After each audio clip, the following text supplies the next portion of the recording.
Welcome to Demon Tales. You met them in nightmares. Now meet them here. You must subscribe to us!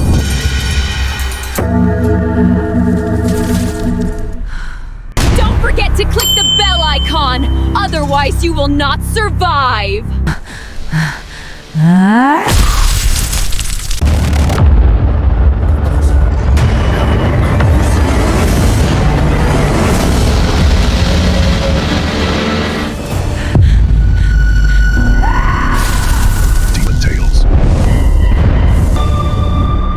The Curse of Ravenwood.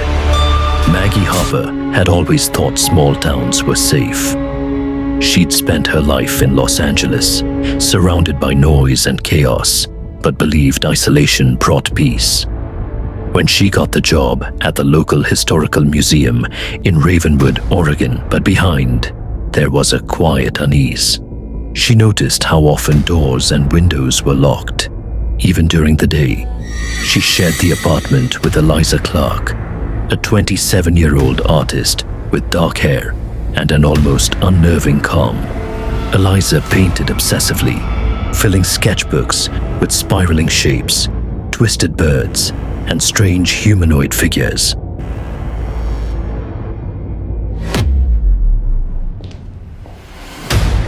Eliza said one evening over tea, "I'm going to Bolivia next month. It's an ayahuasca retreat. 2 weeks. Spiritual reset." Maggie imagined Eliza returning with stories from South America, but she would soon learn that reality had a far darker plan. When Eliza returned, she dropped her bag before walking to her room. She looked like a ghost of herself, hair matted, skin ashen, eyes hollow and distant. At first, Maggie tried to rationalize it, but days passed and something worse appeared. Eliza barely spoke, her sketches disappeared, and the plants she once cared for began to wilt. Then came the meat. Eliza had always been a strict vegetarian, but now raw beef appeared in the fridge. One night, Maggie caught her eating it with her hands, slowly, like a ritual. And that was only the beginning. At night, she heard Eliza pacing outside, whispering in a language Maggie couldn't recognize, guttural, low.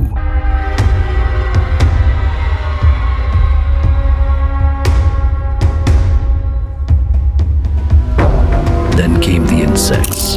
At first, Maggie found it absurd. Crickets in a mason jar, tossed into Eliza's mouth as she ate silently. But soon, beetles appeared, shiny, black. What happened to you? Stop it, please! I learned these things in Bolivia. Strange scratches began appearing on the bathroom door. Insects crawling from her bed. Her sanctuary became work. 8 hours at the museum offered relief, but even then, she found herself stuck. It was on a Thursday. Maggie had returned from work to find the apartment unusually silent. Eliza, standing near the window, swaying slightly, the room was suddenly alive with dread. The moonlight caught the glistening raw flesh. Maggie stumbled back, dropping her bag. The following week, the apartment felt like a tomb. The smell of raw meat mixed with something darker. Late at night, pressing her ear against her door, Maggie sometimes heard faint whispers, like someone muttering. By the end of the second week, she began hunting small animals. Maggie caught glimpses of birds trapped in the apartment. Crickets and beetles were no longer enough. One morning, Maggie even found the remains of a rat behind the refrigerator. Maggie started sleeping with her phone clutched to her chest and a small kitchen knife under her pillow. Something had to be done. One evening, Maggie returned home, and she turned on the kitchen light.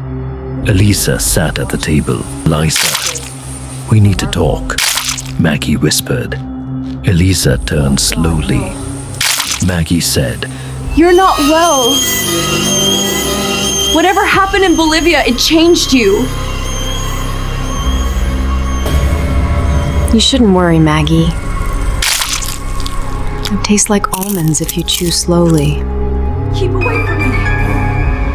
You can't escape!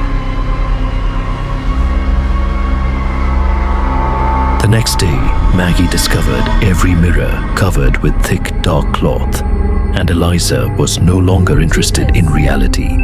Maggie tried contacting Eliza's family, but they had no answers. Maggie was alone.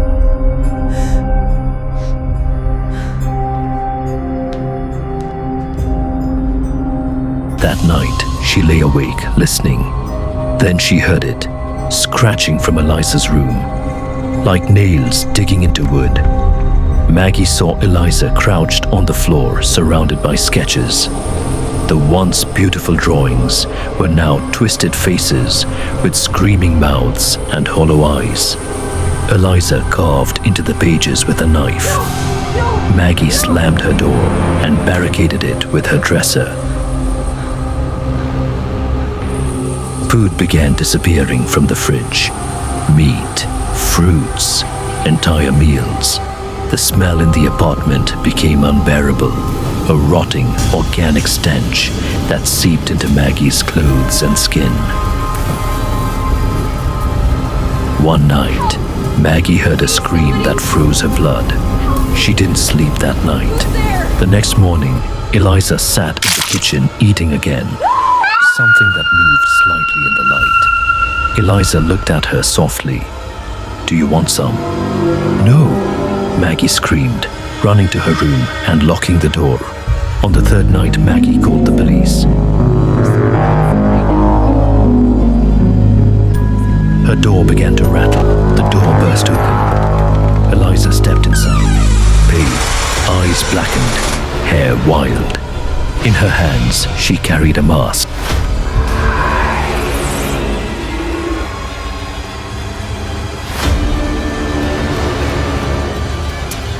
She ran past her, down the hall, out the door, barefoot into the night. Police arrived minutes later. They found sketches covered in blood. Maggie never returned to the apartment. She moved across the city, far from Eliza's madness. Eliza was institutionalized. Psychologists blamed trauma, the ayahuasca tea, psychosis. Sometimes Maggie dreams of Eliza standing by the window under the moon,